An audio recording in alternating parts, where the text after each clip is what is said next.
ನಮಸ್ಕಾರ ವೀಕ್ಷಕರೇ.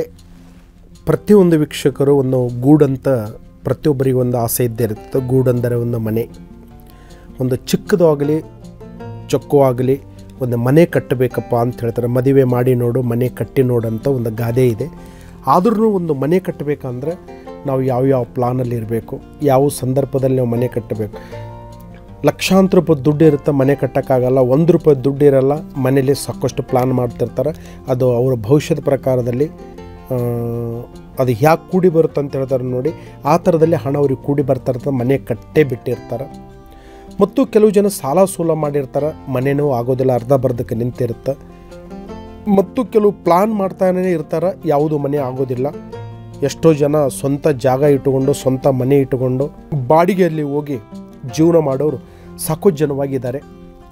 ಅದರಲ್ಲಿಂದ ನಮ್ಮ ಜೀವನದಲ್ಲಿ ಮನೆ ಆಗಬೇಕಾದ್ರೆ ಯಾವ ಸಂದರ್ಭದಲ್ಲಿ ಮನೆ ಇರಬೇಕು? ಸಂದರ್ಭ ಅಂದರೆ ಮನೆ 4 ಗೋಡೆ ಮಧ್ಯದಲ್ಲಿ ಇರ್ತಕ್ಕಂಥ ಸ್ಥಳ, ಈಶಾನ್ಯ, ಆಗ್ನಿ, ನೈಋತ್ಯ, ವಾಯುವ್ಯ, ಬ್ರಹ್ಮಸ್ಥಾನ ಅಂತ ಹೇಳ್ತೀವಿ ನಾವು. ಇದು ಇನ್ನೊಂದು 9 ನವಗ್ರಹ ಇದ್ದಾಗೆ ಒಂದು ಮನೆಯಲ್ಲಿರ್ತಕ್ಕಂಥ 9 ಸ್ಥಾನಮಾನಗಳಿದ್ದಾವೆ.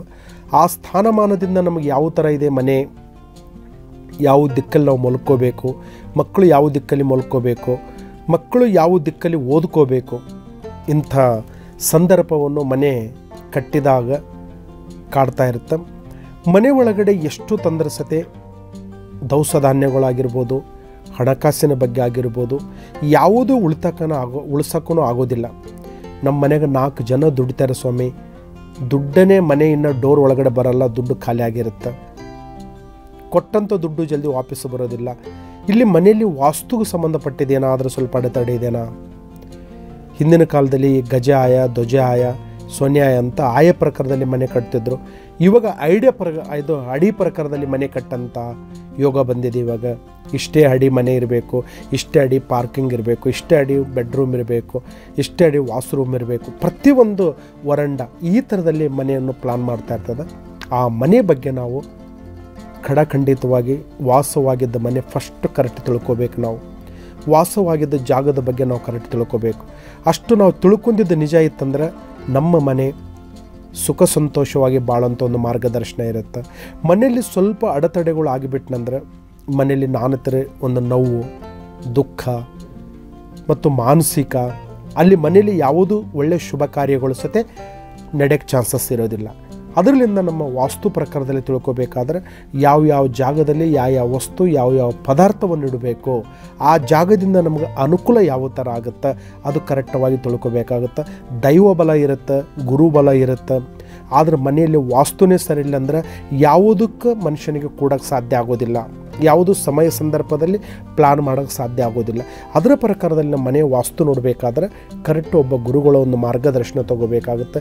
ಈಶಾನ್ಯದಲ್ಲಿ ಇಡಬೇಕಾ ಡೋರು, ನಾರ್ತಲ್ಲಿ ಇಡಬೇಕಾ, ಮತ್ತು ದಕ್ಷಿಣ ಕಡೆ ಇಡಬೇಕಾ, ಪಶ್ಚಿಮ ಕಡೆ ಇಡಬೇಕಾ, ಈ ಡೋರಿಗೆ ಸಂಬಂಧಪಟ್ಟಿದಂಥ ನಾವು ಮನೆಯನ್ನು ಕರೆಕ್ಟ್ ಪ್ಲಾನ್ ಮಾಡಿಕೊಂಡು ಮನೆಯನ್ನು ಕಟ್ಟಿದ ಪ್ರಾರಂಭ ಮಾಡಿದಂದ್ರೆ 6 ತಿಂಗಳಿಂದ ವರ್ಷದ ಒಳಗಡೆ, ವರ್ಷದಿಂದ 2 ವರ್ಷ, ಅಮ್ಮಮ್ಮಂದ್ರೆ 1 ವರ್ಷ ಆಗಬೇಕಂದ್ರೆ 1 ವರ್ಷ ಆಯ್ತು ಮನೆ ಪ್ರಾರಂಭ ಮಾಡಿ ಅಂತೇಳ್ತೀವಿ. ಇನ್ನು 6 ತಿಂಗಳಾಗಿರಲ್ಲ ಕೆಲವು ಜನಗಳು ಮನೆ ಕರೆಕ್ಟಾಗಿ ಅವ್ರು ಪ್ಲಾನ್ ತೊಗೊಂಡು ಕೊಟ್ಕೊಂಡ್ಬಿಟ್ನಂದ್ರೆ ಅವಾಗೆ ಹೋದ ತಿಂಗಳ ನಾವು ನೋಡಿದ್ದಿಲ್ಲ, ಇವಾಗ 2-3 ತಿಂಗಳದಲ್ಲೇ ಮನೆಯೇ ಆಯ್ತಲ್ಲಪ್ಪ ಅಂತಾರೆ. ಆ ಪ್ರಕಾರದಲ್ಲಿ ಯಾವುದಾದ್ರೂ ಒಂದು ಉದ್ಯೋಗ ಮನೆ ನೋಡಬೇಕಂದ್ರೆ ಅದು ನಮಗೆ ಯಾವ ಪ್ಲಾನಲ್ಲಿ ನೋಡಬೇಕು, ಮನೆ ಯಾವ ದಿಕ್ಕಲ್ಲಿ ಕಟ್ಟಬೇಕು, ಎಲ್ಲಿಂದ ಪ್ರಾರಂಭ ಮಾಡಬೇಕು, ಎಲ್ಲಿಂದ ನಾವು ಯಾವ ಸಮಯದಲ್ಲಿ ಒಂದು ದುಡ್ಡು ಲೇವಾದೇವಿ ಮಾಡಬೇಕಂದ್ರೆ ಒಂದು ಮೇಸ್ತ್ರಿಗಳಾಗ್ಬೋದು, ಗ್ಯಾರೇಜರಿಗೆ ಆಗಿರ್ಬೋದು, ಕಾಂಟ್ರಾಕ್ಟರ್ ಆಗಿರ್ಬೋದು, ನಾವು ಹಣವನ್ನು ಯಾವ ಸಂದರ್ಭದಲ್ಲಿ ಅವ್ರಿಗೆ ಕೊಡಬೇಕು, ಯಾವ ಸಂದರ್ಭದಲ್ಲಿ ನಾವು ಲೇವಾದೇವಿ ಮಾಡಬೇಕು ಅದು ನಾವು ಕರೆಕ್ಟಾಗಿ ತಿಳ್ಕೊಂಡಿದ್ದು ನಿಜವಾಗಿದ್ದರೆ ನಮ್ಮ ಮನೆ ಇರ್ತಕ್ಕಂಥ ವಾಸುವ ಸ್ಥಳ, ವಾಸುವ ಜಾಗ ನಿಮಗೆ ಐಫೈವಾಗಿ ತುಂಬ ಅನುಕೂಲ ಆಗುತ್ತೆ ಅಂತ ಹೇಳ್ಬೋದು. ಯಾಕಂದರೆ ಇವತ್ತು ವಾಸ್ತು ಅನ್ನೋದು ಪ್ರತಿವಾಗಿ ಮುಖ್ಯವಾದಂಥ ವಿಚಾರಗಳು. ಒಳ್ಳೆಯ ನಿದ್ದೆ ಬರಬೇಕು, ಒಳ್ಳೆಯ ಊಟ ಸೇರಬೇಕು, ಮತ್ತು ಮೇನ್ ಆರೋಗ್ಯ ಚೆನ್ನಾಗಿರಬೇಕು. ಈ ರಾಶಿ 12 ರಾಶಿ ಪ್ರಕಾರದಲ್ಲಿ ಪ್ರತಿಯೊಬ್ಬರು ಒಬ್ಬೊಬ್ಬರು ರಾಶಿಯವರು ಒಂದೊಂದು ಕಡೆ ಜಾತಿ ಕೇಳ್ತಿರ್ತಾರೆ, ಒಂದೊಂದು ರಾಶಿ ಕಡೆ ಒಂದೊಂದು ನಕ್ಷತ್ರ ಕೇಳ್ತಾ ಇರ್ತಾರೆ. ನನ್ನ ನಕ್ಷತ್ರಕ್ಕೆ ಇದಾಗುತ್ತೆ ಗುರುಗಳ ಮನೆ, ಈ ನನಗೆ ಡೋರ್ ಪೇಸ್ ಆಗುತ್ತೆ, ಈ ದಿಕ್ಕಲ್ಲಿ ನಾನು ಮಲ್ಕೋಬೋದಾ, ಇಂಥ ಪ್ರಶ್ನೆಯನ್ನು ಕಾಡ್ತಾ ಇರುತ್ತೆ. ಅದರಿಂದ ನಾವು ಹೆಚ್ಚಿನ ಬಗ್ಗೆ ಹೇಳಬೇಕಂದ್ರೆ ಯೂಟ್ಯೂಬ್ ವೀಕ್ಷಕರು ಇನ್ನೊಂದು ಟೈಮ್ ಜನಗಳು ಶೇರ್ ಮಾಡಿ ಎಲ್ಲರಿಗೆ ಒಳ್ಳೆಯದಾಗಬೇಕಂತ ನಮ್ಮ ಮಾರ್ಗದರ್ಶನ. ನಮಸ್ಕಾರ ವೀಕ್ಷಕರೇ.